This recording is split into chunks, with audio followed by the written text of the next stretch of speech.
मैं खेसारी लाल यादव और मैं आ रहा हूँ आपके शहर जमशेदपुर में 31 दिसंबर 2024 को काजू बागान डोबो में कॉलोन इवेंट की तरफ से। और इस नए साल के अवसर पे आप भी आइए और ये खूबसूरत बनाते हैं हम लोग संगीत के माध्यम से, अपने डांस के माध्यम से।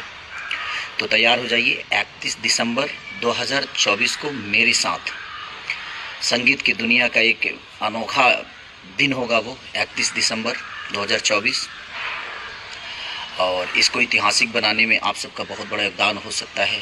आप आइए। तो फाइनली आप लोग आइए काजू बागान जमशेदपुर, वहाँ पर खेसारी लाल यादव 31 दिसंबर को रात में आ रहे हैं। तो समझिए कि 1 जनवरी यानी नया साल वहीं पर खेसारी लाल यादव बिताने वाले हैं। तो आप लोग भी आ सकते हैं जमशेदपुर में और खेसारी लाल यादव के साथ झूमिए, नाचिए, गाइए और उनको भी प्यार दीजिए। नाइट शो होने वाला है। तो ये वीडियो अच्छा लगा तो लाइक करिए और शेयर कर दीजिएगा दोस्तों के साथ। धन्यवाद।